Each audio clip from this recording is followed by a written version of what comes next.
My Philly cheesesteak egg rolls have all the cheesesteak flavors you love wrapped up in a crispy egg roll. I am going to start on these Philly cheesesteak egg rolls. Now, at Tex Wasabi's, we do an egg roll of the week. And this is one of the first ones we came out. I think this actually started egg roll of the week. And this is where we take all these ingredients that we love. Maybe it's a tequila chicken one week. But the week that I came up with it, it was this. It was Philly cheesesteak. So not exactly how we do a Philly cheesesteak, because I'm putting some, red bell peppers in it and so forth. The greens fly into it. And I have got some roast beef, some really nice thin sliced medium rare roast beef that'll go in.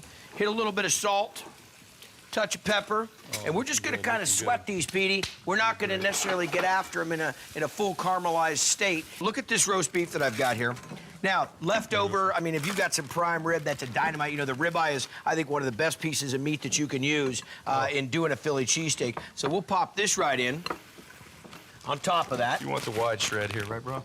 Yeah, no, that's fine. We're just gonna, what we're gonna do is the heat that we have going on here with the peppers and onions and the meat, we're gonna kind of mix that around, take that away, put it actually into this strainer setup that I have right here, or we could put it into a kitchen towel and kind of squeeze it. But we don't want all that extra moisture. We roll that up in that egg roll skin and seal it up with a little bit of egg and fry it. And actually, I'm gonna use your oil.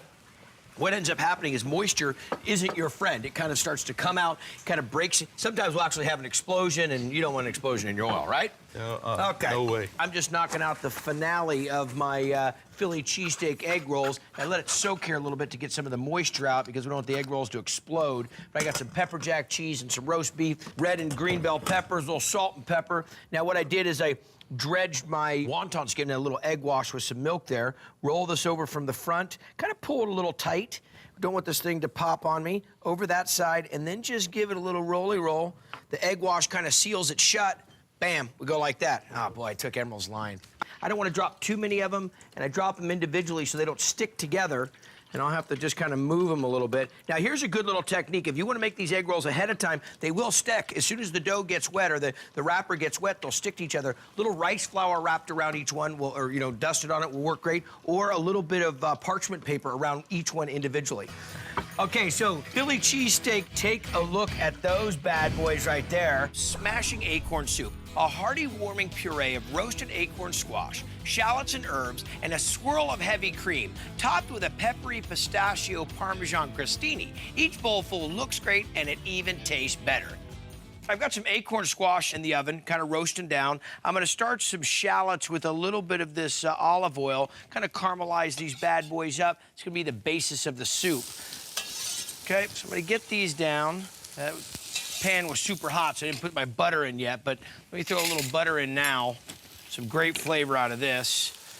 Okay, we'll just reduce the heat a little bit. The Dutch oven was waiting for me to hurry up.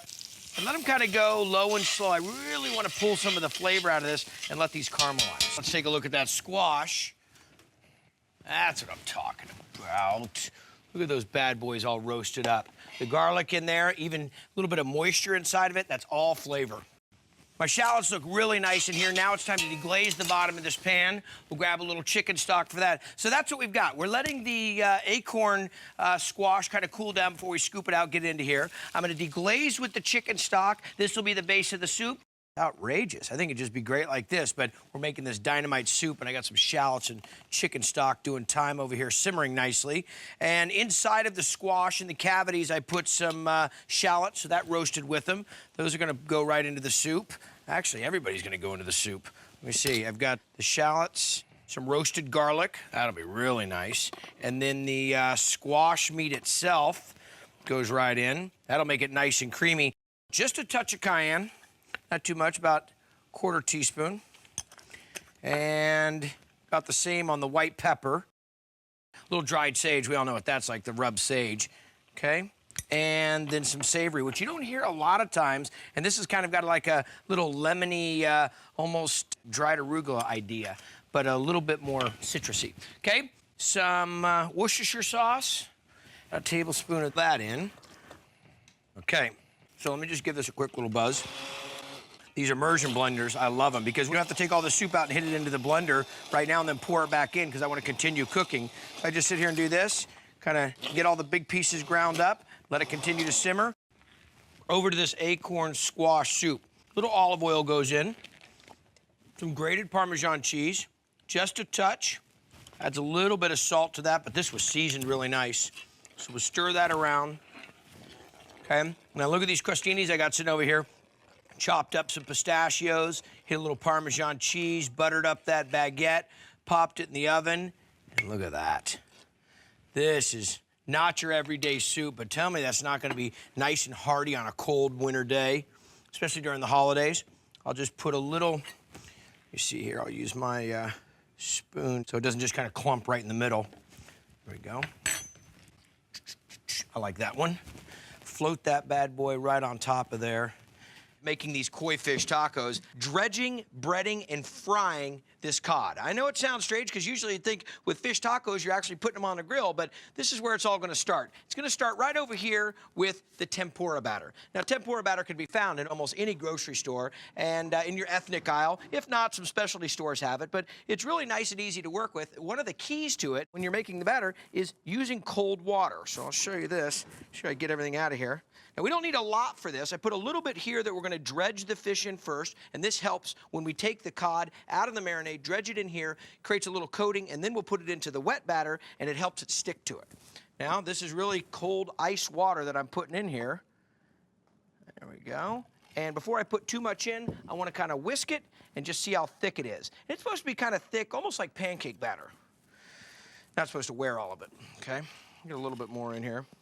And follow the directions, but the idea is less is more. You can always add more water, but if you run out of the tempura batter and it's already all in the bowl, you have nowhere to go. Okay, there we go. Now the fish has been marinating over here. This is cod. It's been marinating in some tequila, some lime juice, a little bit of cumin, a little bit of salt, a little pepper. I've got this going everywhere. Maybe, do this in a large bowl, then pour it into this.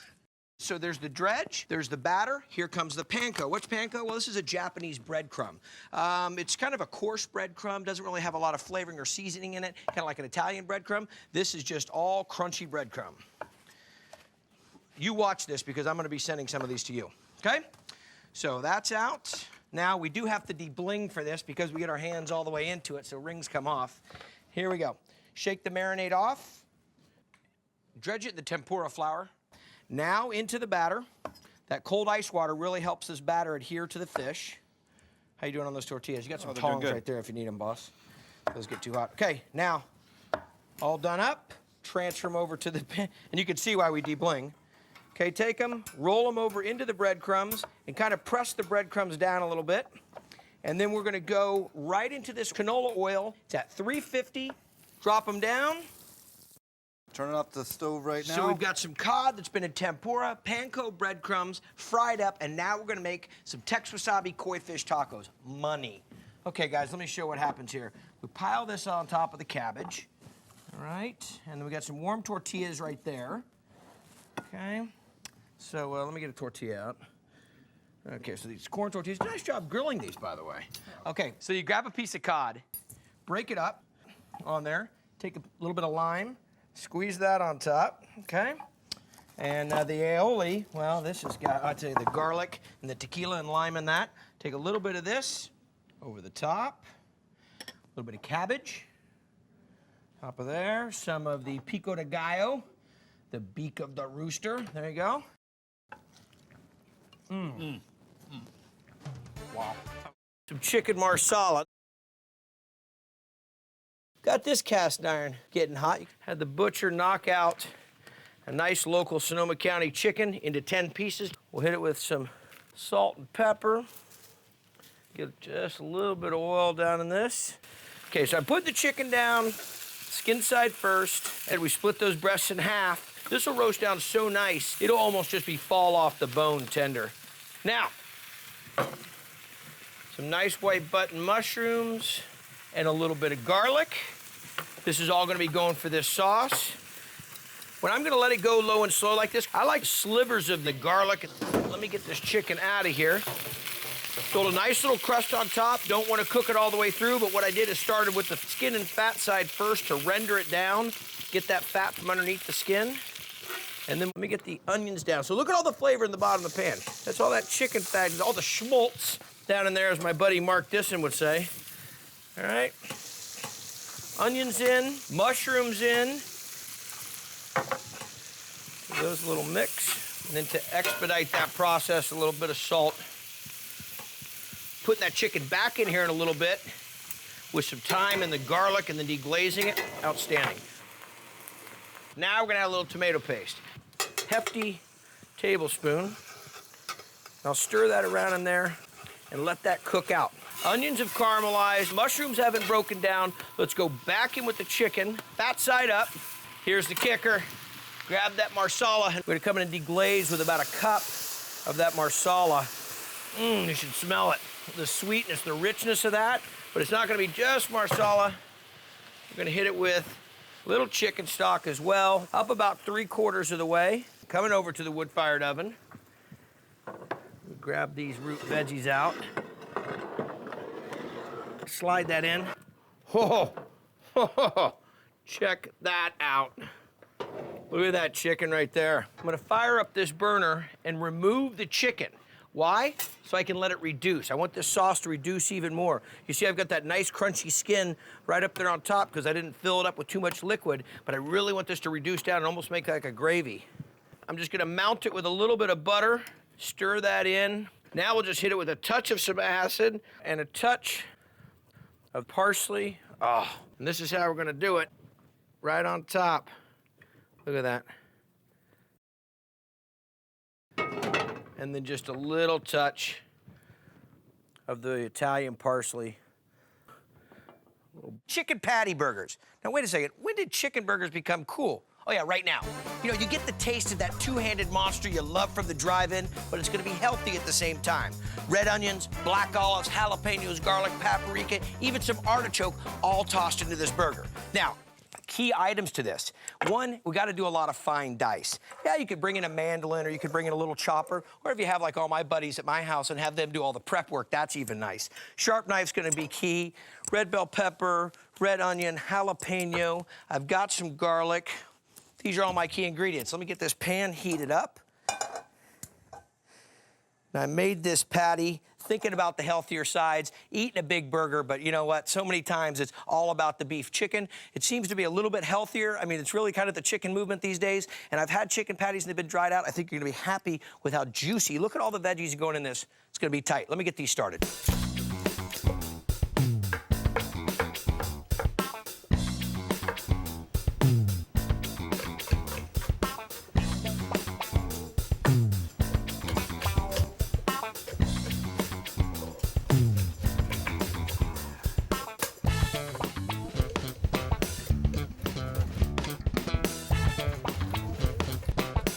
A lot of choppy chop, I know, but I tell you something, it's so worth it. Look at the flavors going in there. The artichoke hearts, the garlic, the peppers, the onions, you're gonna love it. A little extra virgin olive oil. And I'm gonna get some heat up on this pan. Now, I don't really wanna caramelize these vegetables. I wanna kinda let them sit there and sweat out a little bit. I want the flavor, I want them to be tender, still wanna see their color. There we go, that's the sound I love. Actually, make this easy. Back, and everybody in the pool. There we go. Now, not gonna put real big heat on this. Throw just a little bit of a toss. Look at the colors. Look at the medley right there. I mean, this could almost go into a veggie patty right there, but that's a different show. Okay, hit a little black pepper. There we go. One of the most key items you can have in your kitchen, a pepper grinder. I have one with the black pepper and one with the white pepper, very key. And a little bit of salt.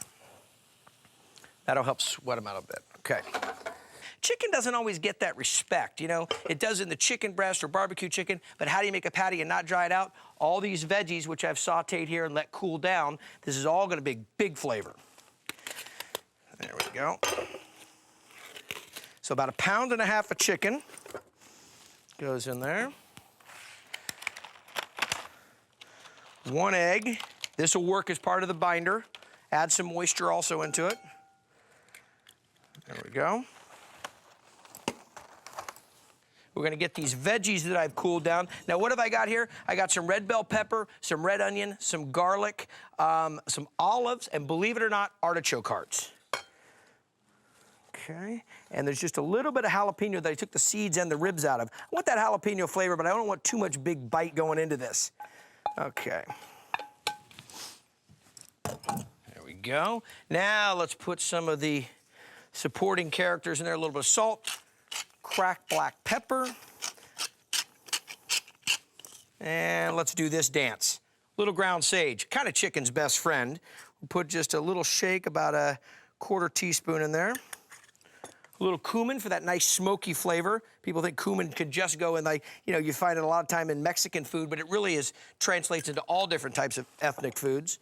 Red pepper flake, again, can be big heat, but since we're gonna let this mix together and set a bit, it's not gonna be these little nuggets of fire. So we'll just give a touch of those. There we go. Celery salt, chicken salad sandwiches. Celery, come on, hand in hand. There we go.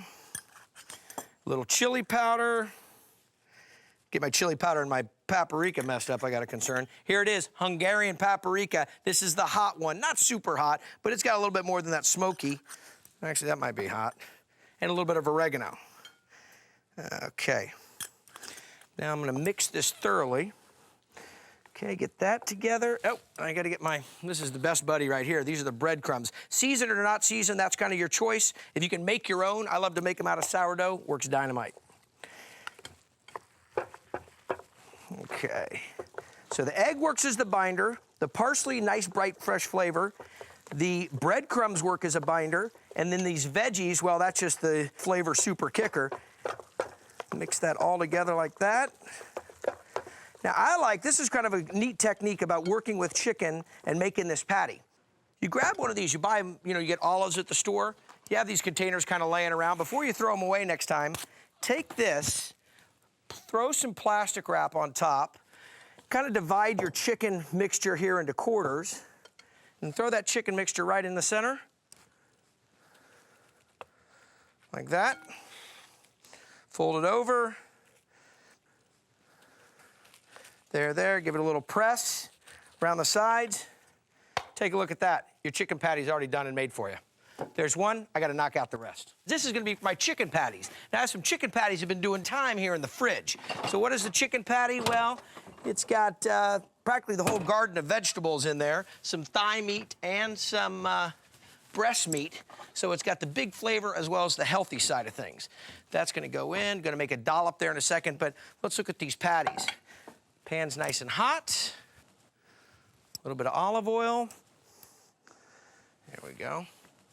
Now, the chicken patties have a tendency to fall apart a little bit, but I did put some binder in there. I got some breadcrumbs, some eggs, again, all those fresh veggies, a little bit of Hungarian paprika, a little bit of heat there. So I'll unfold these. If I don't want to use them all, I can freeze them right there in the plastic wrap. And let's see here. I try to keep the plastic from getting in the pan. Oh, nice sizzle. There's one down. And these needed some time to let the flavors get together as well as set up. If I don't mess with the patties too much, they won't sit there and start to break apart. But this is kind of a mixture that you find in Asian food, Italian food. This, I'm trying to make it kind of like the all-American big burger food. About a 6-ounce patty, little olives in there, you can see. There we go, I was quick to the handle on that one. I can already smell the big flavor coming out of it. There we go. All kinds of veggies, garlic, peppers, everybody's worked into that. Bound it together with a little bit of egg and some breadcrumbs, tons of seasonings, Hungarian paprika. Let's go with a little ketchup and mustard. I like that. That's a big bite tomato. And pop some lettuce on there. Mango Tango Chicken. Chipotle, garlic, and cilantro. Season up a mango puree that does double duty as a marinade and as a sauce for killer barbecue chicken. The mangoes bring in the sweetness. Now, the enzyme inside of the mango is also gonna help tenderize the chicken. Okay, that in. Let me get a little bit of garlic. Get a touch of salt. A little fresh cracked black pepper. Rice wine vinegar, fermented rice is how we make the rice wine vinegar. You know, there's all different types of it. This is the unseasoned. We'll touch that. Gotta have vinegar in barbecue sauce, I believe. Okay, a little touch of that. A little bit, a little more vinegar with some lemon. There we go. A little lemon juice. A little bit of oil. And here it is, the star of the show, one of my favorites. See it a lot on Big Bite. Chipotle pepper, smoked jalapeno pepper, reconstituted in what's called adobo, kind of a spicy tomato vinegar sauce. And that's really gonna kind of bring through a lot of this, what we would think as, you know, the barbecue flavor, the barbecue sauce flavor because of the tomato. So one of those, nobody's looking, just one more, I'm not gonna tell anybody. Okay, a little bit more, and I'm gonna grab some of that adobo sauce in there too. I wanna spice this up a bit. And I've got some cilantro. You can use the whole thing, and in this barbecue sauce, I'm going to. I'll give it a little pre-tear here just to get it going. We're gonna use every bit of it, okay? There we go. Pulse it a little bit so it bounces down into the blade. Okay. Excellent. Take a look at the chicken. Now, anytime I can get some free range, I'll go for it. You know, I'm starting to get into more organics. You know, we see organic chicken out there, but we're looking for the best chicken we can get. But look at those legs. I mean, nice, great looking skin, great color. We'll load these up in the bag. We got some thighs going down too. We'll like to marinate this up to 6 hours if we can. Okay, pop that off. Get the danger blade out of the way. Pop a little bit into there. That's enough. All right, let me grab this over here. Now, the rest of this marinade or barbecue sauce, I'm gonna throw into this little saucepan, heat this up, and I'll baste the chicken with it when we throw it on the grill. Okay, just last little touch of some this Chipotle barbecue sauce. It's, you know, sweetened with some delicious mango. And look at those bad boys, huh? Lined up with some legs and thighs. Sometimes the pieces people aren't so excited about. And I'm gonna tell you, these have cooked down in such a way that they're gonna be nice and tender and just fall right off the bone. I'm thinking leg, thigh, leg, thigh. I think that one's got my name on it. Nice and hot. This is for Ryder. This is too hot to hold right now, but I gotta get a piece of that chicken off there. Look at that, moist, juicy, tender. Stuffed jalapeno pepper. Now I'm gonna do it with sausage and 3 different cheeses. The ribs are actually the hottest part of this, but I'm making like a little boat inside of this. Now check that out, okay? Now I'm using the big jalapenos, and I'm throwing them on this roasting pan, and what I'm gonna do is pop them in the oven for like 5 or 10 minutes and let a little pre-cook go on these, because if I put the sausage and cheese mixture in there, by the time these jalapenos cook to where they're kind of nice and sweet and roasted, it's gonna be forever. I'm using a different variety of cheeses here. I got some mozzarella, of course, Italian, you got me. Little mascarpone, that's the interesting one, and a little Parmesan. If you don't have mascarpone, you can go cream cheese. But I like the mascarpone because we got some peppers here. They're gonna be kind of spicy, yeah. And the mascarpone has a little bit of sweetness to it, so the sweetness of the mascarpone will go along well. So that in a big bowl. Let me see if I'm ready here yet. I'm really about keeping that pan not quite hot enough. You see how it's not giving me a big shh, cranking the heat all the way, but we'll just wait a second. Let's get the mozzarella down. Now the mozzarella, these cheeses will get mixed together. After I cook this sausage with some red bell pepper and some of the onion, what's gonna happen is we'll let it cool and then we'll mix it together to stuff the peppers. A little bit of Parmesan. That's good. It's about 2 to 1 on the mascarpone to everything else. Now you see a lot of times mascarpone being used in what? Yeah, tiramisu, one of my favorite. You know, I don't have a lot of desserts that I enjoy, but that's really my favorite with the lady fingers. Ah, it's great. Now you see it's a little bit hard, so I'm gonna give it a chance, move it around a bit, just bringing it out of the fridge and just give it a chance to soften up so when I mix it all together. And then I've got this sweet Italian sausage, which I've got some red bell peppers and some garlic and some onions. Cook that down. Now this is kind of about room temperature. The reason is I want to cool it down. Don't want to melt the cheese putting hot sausage in it.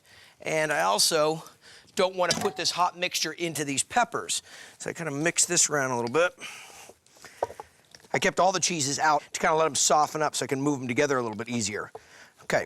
So you get this mixed together. Now grab one of these peppers. Now these peppers, like I said, I popped them in the oven for about 10 minutes to soften them up, also to make them so, you know, it's not so crunchy when you bite into it. By the time this mixture gets hot, because the cheese is gonna melt real quick, sausage is already cooked, so by the time it gets hot, it won't have enough time to cook the pepper. So kind of mold it in like that, not too much cheese, don't want it flowing over and burning on the pan. Kind of a nice little mold like that. So there you go, bunch of them to fill.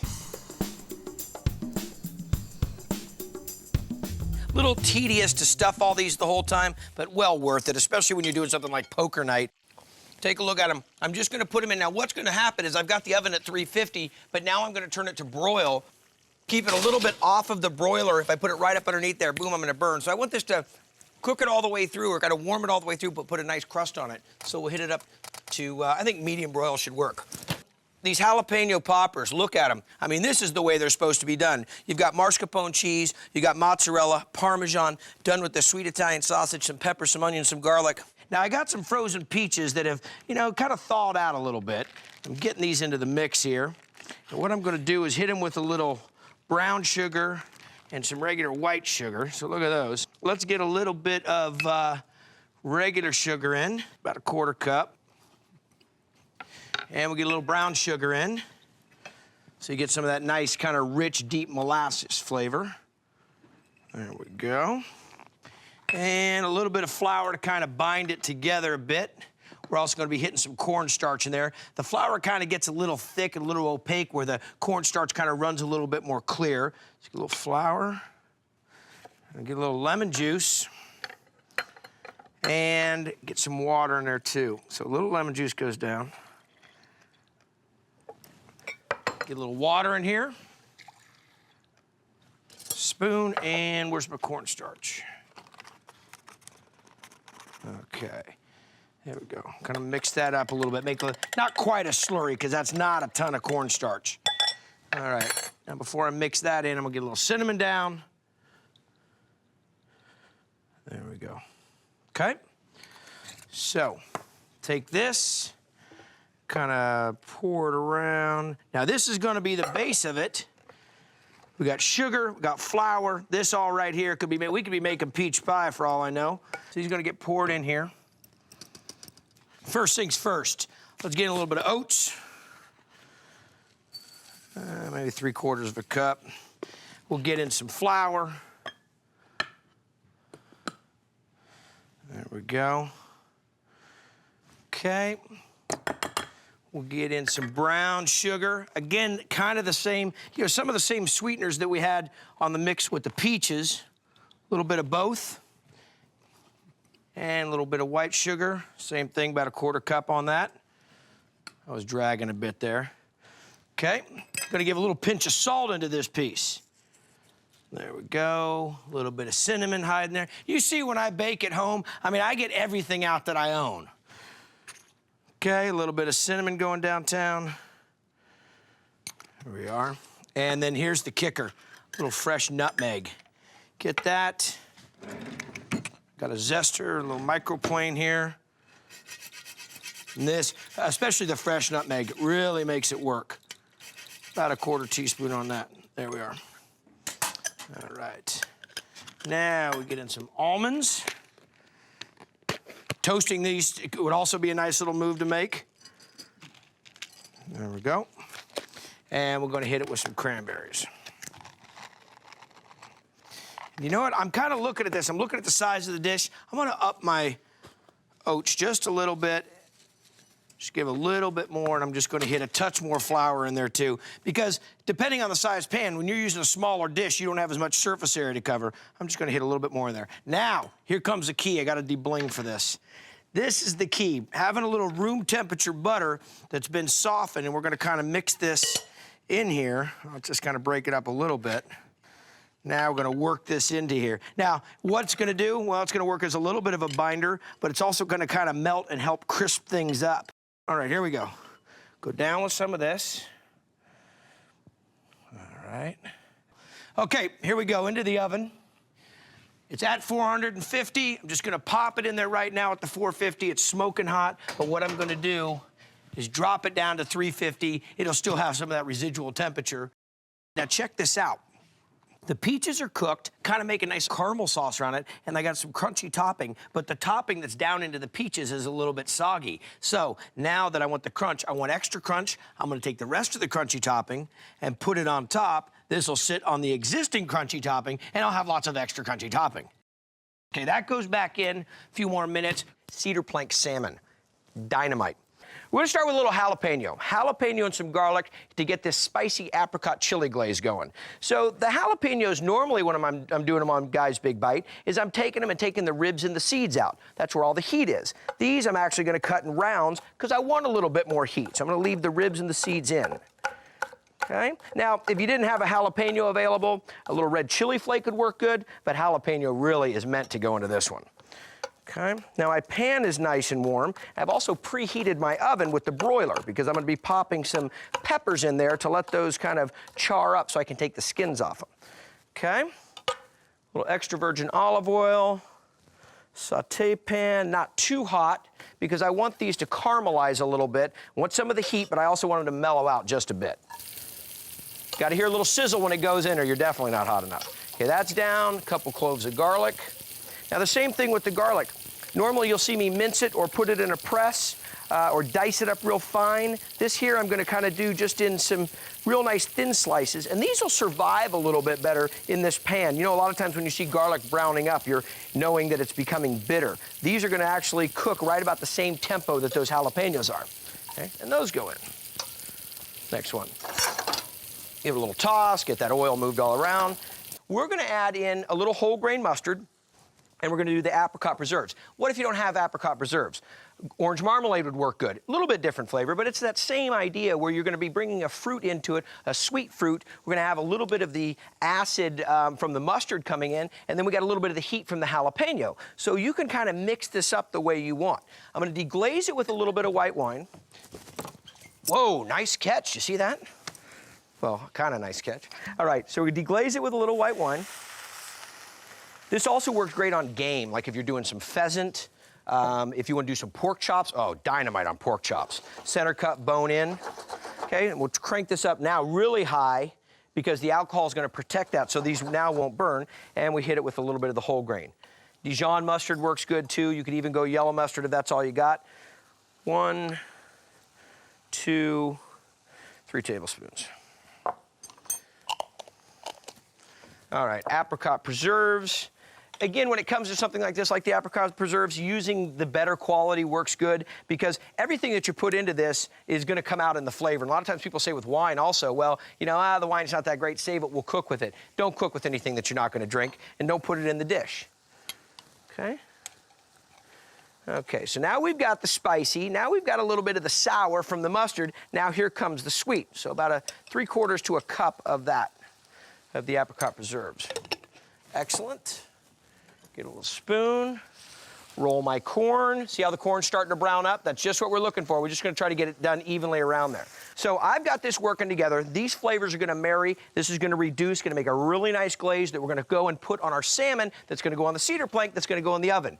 Now I need to get the cedar planks down. Now, cedar planks, why? Well, the smell of them kind of smells like a closet or like a cigar humidor. And what ends up happening with this is some people soak them in water and then throw them in the oven and they almost steam a little bit and impart some flavor. Me, I like to go a little bit more big bite style. And I actually don't soak them in the water. I just throw them right on the fire. So I've got them down on the fire, crank up the heat. I'm almost going to let them burn. Now, this would be something you'd probably be a little more interested in doing outside on your barbecue. But you really have to pay caution because this almost might get, glowing embers on the bottom, which will create smoke when we put it in the oven. So no kids doing this. Really do this with some caution. Okay, and you can see they're already starting to smoke now.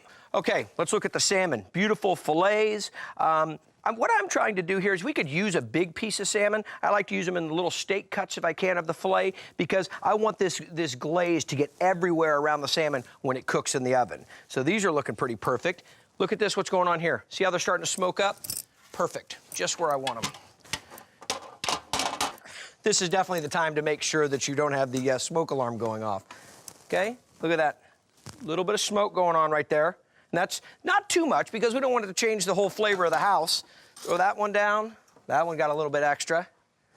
Okay, so those goes down right there. And then we'll throw the parchment paper on there. Parchment paper is gonna curl up in just a second unless I get these salmon steaks down, these fillets. Okay.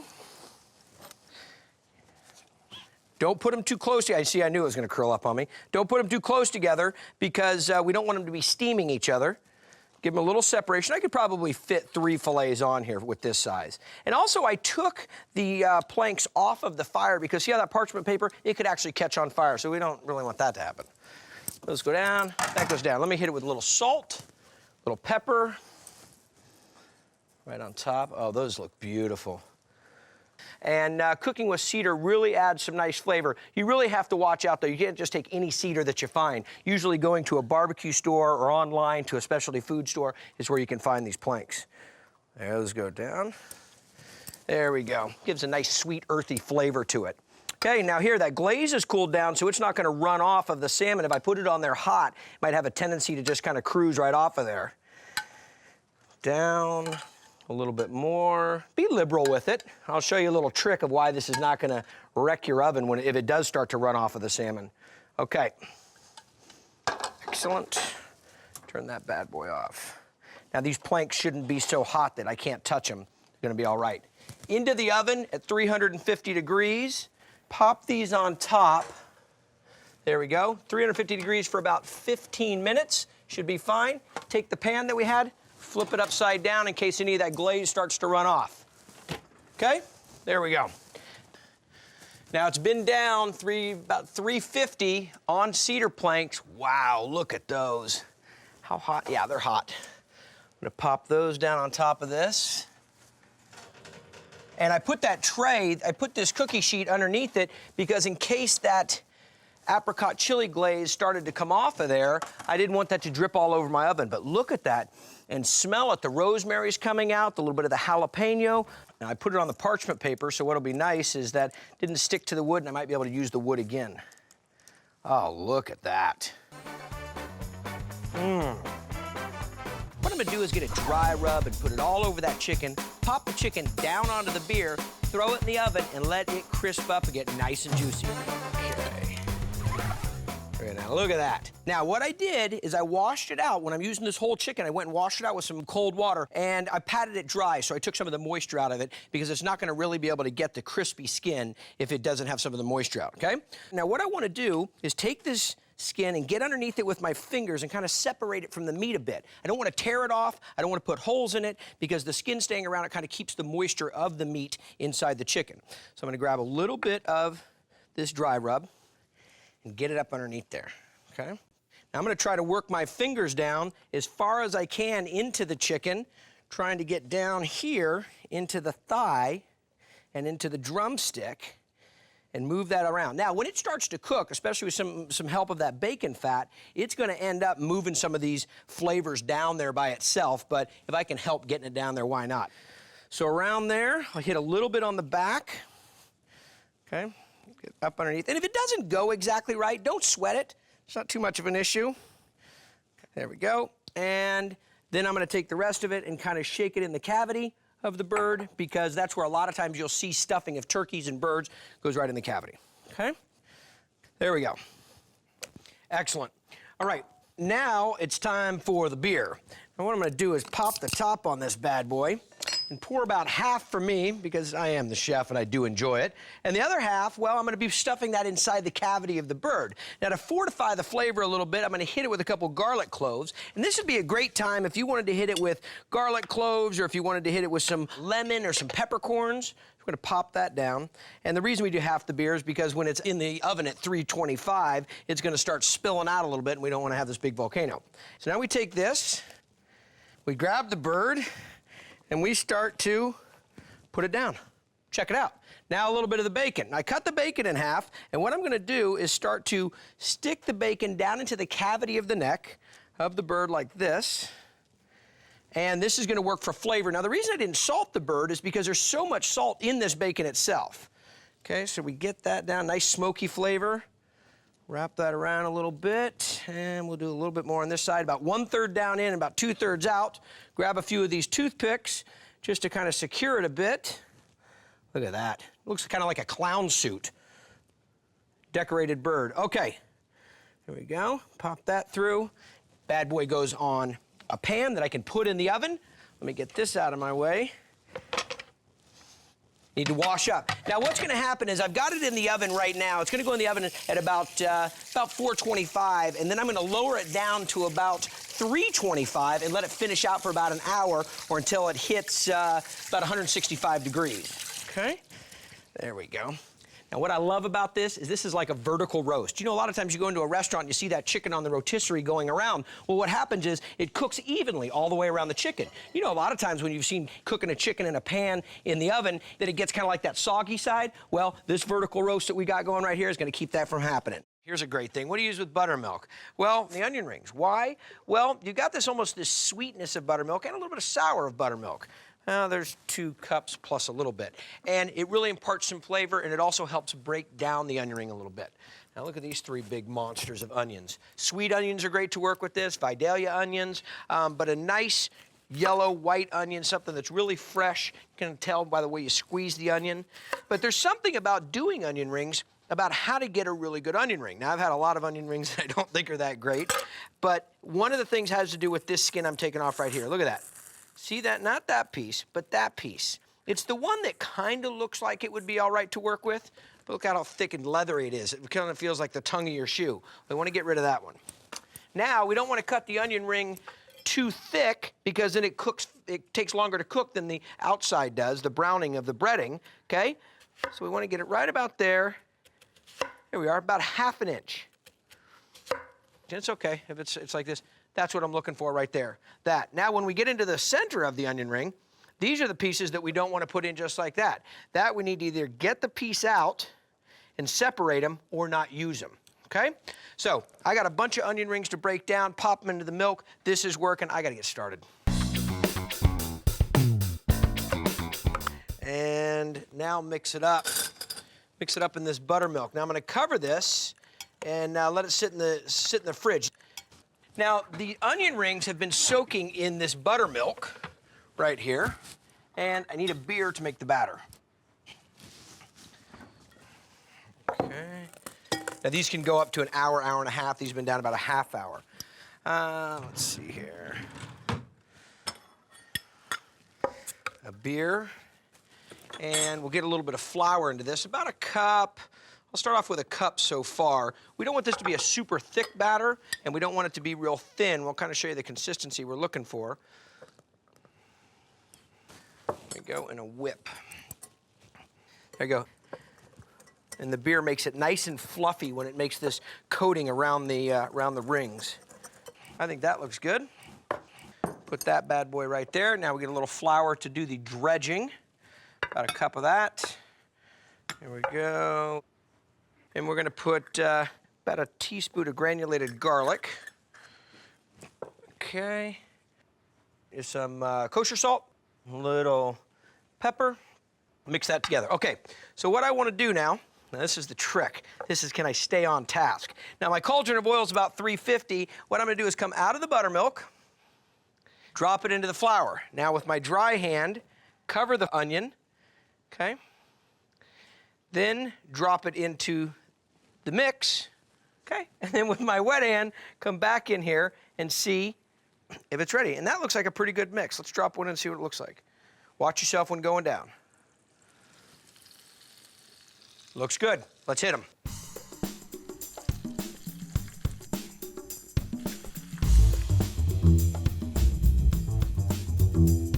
What I'm making right now is, with this chorizo, some jalapeños, garlic, all these peppers and onions that I just cut up, and I'm gonna be making a stuffing that's gonna go into a poblano chili that I've got roasting in the oven right now.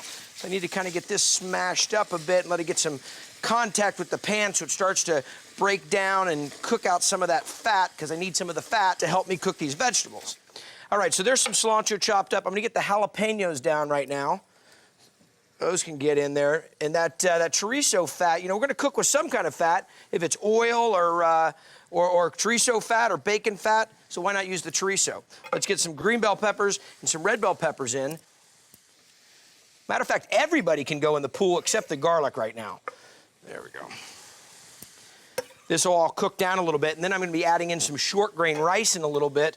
Let that cook almost all the way, almost to the point where we would do service, you know, like we'd be ready to go on the table. But because we're going to be stuffing it into these roasted peppers, we're not going to cook it quite all the way. Look at that. That's a shame to even go and stuff that in anything. Look at the colors. Smells fantastic. Okay, let me hit it with a little bit of kosher salt and a little cracked black. All right, we'll let this sit here and sweat out a bit and build some flavor. Let's go grab these peppers. Okay, now the peppers have been in the oven, 300 degrees, 3+. And let's take a look at them. That's exactly what we're looking for. See how they're starting to wrinkle up a little bit? We're cooking them. We don't want to cook them all the way. We don't want them to get to the point where they're overdone and they're soggy, and because then they won't hold together when we stuff them with this rice. So those look good, and I'm just going to let them cool down for a second. Let me fire up my grill. All right, there we go. On high. All right, short grain rice. A couple other things I need. Chicken stock. White wine, and there's my chicken. Forgot the basket again. All right, chicken's marinating right there. Chicken stock, white wine, there we go. Look at that. I can even throw a little bit more heat on that. I still want to be able to see the chorizo when I put it into the rice. I don't want it to completely break down, and I do want some flavor and some texture and a little bit of, not crunch out of the veggies, but I don't want to cook them down to the point where I can't notice them. Just before I put that rice in, I'm going to put the cilantro in, because the cilantro doesn't want to participate in this big heat right now, competing against all those big flavors. Let me get some rice down. I'm going to do just about a cup of rice of short grain. Mix that in.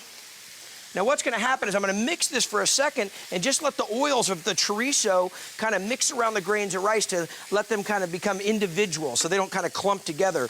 And just for a little bit, because what I'll add to it right now is the liquids, okay? So the liquids I've got going in is I'm going to do a half cup of water. There you go. I'm going to do a full cup of chicken stock. So that'll put me at a cup and a half. And I am going to do a half cup of white wine. So it should equal out 1 cup of rice to 2 cups of liquid. There we go. All right, now I'm going to throw in my garlic. Get that mixed in real quick. And you can almost see the rice is getting a little bit of a crunch to it. Oh, that's dynamite. You know, this is almost the way that you would start a paella or start a risotto, is with this way. I don't know that it necessarily has the chorizo in the risotto, but the paella, yeah. Okay? There we go. We'll hit in some of the cilantro. And then here we go. We're going to actually deglaze it with this chicken stock, white wine, and water. Excellent. Excellent.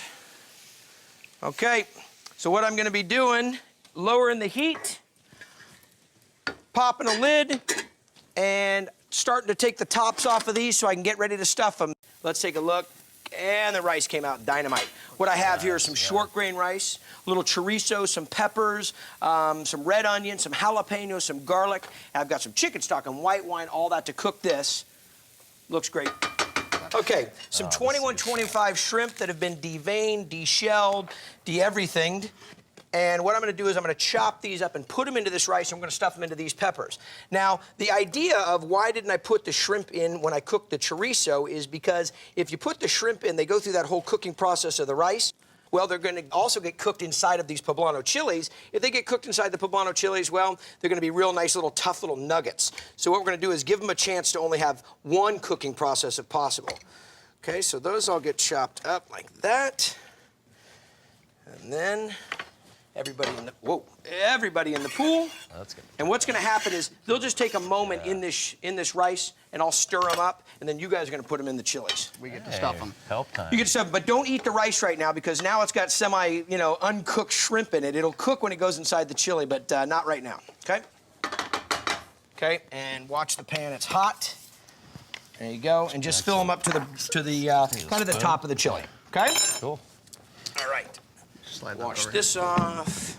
Are we done with those? Yeah, what do you think? Okay, look good? Well, we've got some much? extra for some other peppers. Let me grab these. I'm going to pop these in the oven. They're going to go in for about another 15 minutes, 10 minutes, but I'll take them out at one point and put some cheese on the top and let it melt. If I put the cheese now, the cheese will melt everywhere. The peppers are done. Stuffed poblanos with shrimp, rice, chorizo, peppers. See if you can just grab one like this, because I don't have a spatula for you. Oh, I got to get into this. That's a little warm. Yeah, this thing looks awesome. That is outstanding. This is actually a dish that's kind of come off of an Italian dish called amatriciana. And what happens, it's a spicy dish. It's got a little bit of heat to it, but it's got bacon and tomatoes. Now, the bacon that you can use in this, I'm just using regular bacon because that's what I have, but pancetta would work nice because it doesn't have any of the smokiness, but this will just be fine the way this is my Guido version, okay? I'm gonna cut this up. There we go. So that'll all start to break apart in just a second. I cooked this bacon down and want it to be nice and crispy.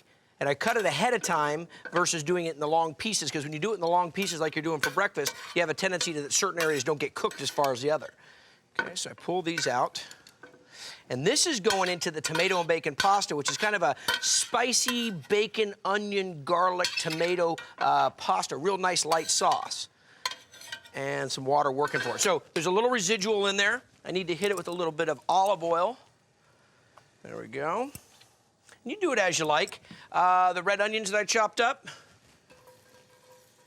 Yep, pan's ready. Gotta make sure I got some sizzle going there. Okay. The garlic that I did in the food processor, about a 1/4 cup of that. I'm gonna lay that right on top of the onions for a second and wait for the onions to cook a bit. And then a little red chili flake. Now the chili flake, I love spicy food, but you know, sometimes these can get like little nuggets in there and they're hot, kind of like we do with jalapenos. I'm gonna throw this down into the oil and let that kind of work its way into the oil, moves the heat all around the dish. Okay, so that's working. Let me get some salt on this water. Use a big stock pot. Use a lot of water. Cook this pasta the right way. Pasta really needs to be treated with respect. What happens, it gets overcooked, or we try to put too much pasta into too small amount of water. That's not what we want to have happen. Got a nice hard boil going. Get the pasta down in. There we go. Okay. 2. All right, now we're gonna move all this together. And again, I'm not doing super high heat on this. Not really looking for a big caramelization on it. Looking to cook everything, pull all the flavor out. Okay. That's there. I'm gonna hold on to that bacon because after I make this whole sauce, right before I toss it with the pasta, I'm gonna throw the crunchy bacon in there. Gonna hit it with a little bit of salt, little fresh cracked black. And let's get these aromas down. Put more in if you're gonna if you want it more saucy. This is just gonna be kind of a nice light accompaniment sauce to go with this pasta because there's so much big flavor already going on. Here's the deglazing. This is tomato and bacon pasta I'm making. Hit it with a little Sonoma County cab. Now what that's gonna do is deglaze the bottom of that pan, pull some flavor off. There we go, okay. Excellent. And now I need to get in some of that bacon that I did, some Parmesan cheese, and some chiffonade basil. Okay, so we distribute that around. The crunchy bacon, I didn't put that in too soon. If I put it in too soon, it would have got all soft from the tomato sauce. And then a little bit of Reggiano Parmigiana. Had the deli grate it for me because I knew I was gonna be going through a lot. Look at that. Here we go. We're gonna take this chicken breast and cut this and plop it into the pan. Now, any of the seasoning that's left over, unfortunately, you can't use again, so be a little sparing with it. A little bit of the blackening spice. Now that pan's getting nice and hot while we're working right now, and we're gonna add just a little bit of canola oil to it, just to make sure that when the chicken breast first goes in, that it doesn't stick right to it. Get the seasoning really packed into these breasts, okay, like so. Take a look at that. Now let's hit the other sides. All right. Pack them in with your finger, and there we are. Oh, beautiful. Beautiful. Look at the colors. Look at the blackening. It's not the chicken. It's actually the spices that you're seeing. We're going to get that onto that side, and then we're going to transfer it to the oven where we're going to let it cook for a little bit longer and make sure that we cook that chicken all the way through. Now, take these chicken breasts in the blackening skillet, pop it into the oven at 350. Let this hang out in there a little bit. So before we drop the pasta, let's season that water a bit. There we go. And in with about 1 pound. Now take a second when you first pop that pasta in the water because you don't want the pasta to cook at the bottom and not at the top. So we're gonna get that all worked down into the pot. Just pulling these blackened breasts out of the oven. Look at those. We're gonna let these rest on the cutting board for a little bit so when we cut into them, we don't lose all the great juices and flavor. But while those are resting, we're gonna get started on this Cajun chicken Alfredo sauce. So, a nice big skillet will work great. Get some heat going on that, and time to go to the fridge. Now, the heavy cream, of course, for the Alfredo, but what is the real key ingredient? It's the white wine. We are going to add a little bit of white wine to it to deglaze it. And some of my favorite sun-dried tomatoes, marinated sun-dried tomatoes. So let's get these up here. Now we do need a couple cloves of garlic also. Those are real key important. And what we're gonna do is something different on these cloves. On these cloves, we're not gonna put them in the press. Why? Well, we wanna go ahead and mince them up. Now it's gonna be a little bit bigger piece than when we actually do it in the press. And that is because when it goes in the pan, if it's too small, has a tendency to burn a little bit more. So let's break these down. So this should just finish this up, and my pan should be ready to go. So let's hit it with a little bit of extra virgin olive oil. In with this minced garlic. Ah, beautiful. And I'm gonna do enough sun-dried tomatoes here to have some for the Cajun chicken Alfredo. Mince those up. Those go in. Now let's get to the chicken breast, because we're gonna cut this chicken breast up kind of in a little bit of a julienne. Pop those in. Oh, you should smell that garlic working right now. Watching that garlic so it doesn't get into the burn stage. Let's hit it with a little bit of kosher salt and a little fresh cracked pepper. Oh boy. A little white wine. Stand back, that could flare up on you. And the sauce that's gonna tie it all together for the Alfredo part of it, some heavy cream. Looks great. And right into the pot. Pasta down first and put the chicken up on top so everybody can see it. Now what I got going over here, well, I've got some jalapeno peppers, some red bell, and some onions cooking down in a little bit of pancetta bacon fat, as well as some butter. Now here's a little trick I'm gonna show you. I'm gonna slide this back a little bit, kind of put my burner back here on this side, let the onions hang out over here on this side. When you wanna make a great burger, get some boneless chuck or some boneless sirloin and have the butcher grind it for you and make it. Well, you throw some boneless chuck into this chili, you're gonna be a winner. Okay, run that over right into what I'm showing you here, about a 1/4 inch piece, because it does need to cook down a little bit, but take a look at that. Little nuggets of deliciousness, okay? So these bad boys back into the hot side of the pan. I got some Anaheims and Poblanos that I went through here and roasted and then threw in a bowl covered with plastic, let their own internal temperature sweat their skins off. And this is going all into my dragon's breath chili, which you see working right here. Wow, I got some peppers, some boneless chuck, and some onions going down, some jalapenos in there so far. I need to clean this last pepper up and get this skin off of here. Now, saving all that for my compost, and get these in. The roasted flavor of these peppers is really gonna add some depth to this chili, and that's kind of one of the things about my chili is it's got a lot of layers. Slowly cooking the peppers, slowly cooking the onions, getting the garlic in there, kind of letting everything go at its own rate, its own stage. And these get mixed in like this. Now, I've got some Italian sausage here. It's gonna go down. So you're gonna get great flavor out of this from the pork, as well as some fat mixed into it. Fat is flavor. And then look at that, little ground chuck and chili grind, so nice and thick. So we've got different textures of meat, different layers of peppers, different styles of flavors. There's some real complexity to this. Well, a little granulated garlic, of course, has got to work its way in there. About 2 teaspoons to a tablespoon. A little coriander, can't beat that flavor. There's, like I said, we talk about complexity. Same amount there. Little hot paprika. Now, a lot of times I'm talking about paprika and it just being kind of a smoky paprika or neutral. This has actually got a little bit of kick to it. There's gonna be some of the dimension of heat. We got the jalapeno in there. A little granulated onion, even though we have some in, the granulated will actually carry the flavor further. And a little bit of cumin, cumino. You can't beat it, especially with a little southwestern influence in this chili with some of the roasted Poblanos and Anaheims. Okay, everybody in the pool so far. Cayenne, this is where you're getting the big heat from. But I'm not gonna make, with having the boys, Hunter and Ryder, I don't wanna make it too spicy. And a little chili powder. Okay. Now, I deglazed this with some beer, hit a little chicken stock, tomato paste, tomato sauce, kidney beans, pinto beans, everybody in the pool, and let it go low and slow. Look at this, okay? Now, let me just get a little taste on this real quick, because I need to add some salt and pepper. Little fresh cracked black, and a little touch of some salt. Stir that in.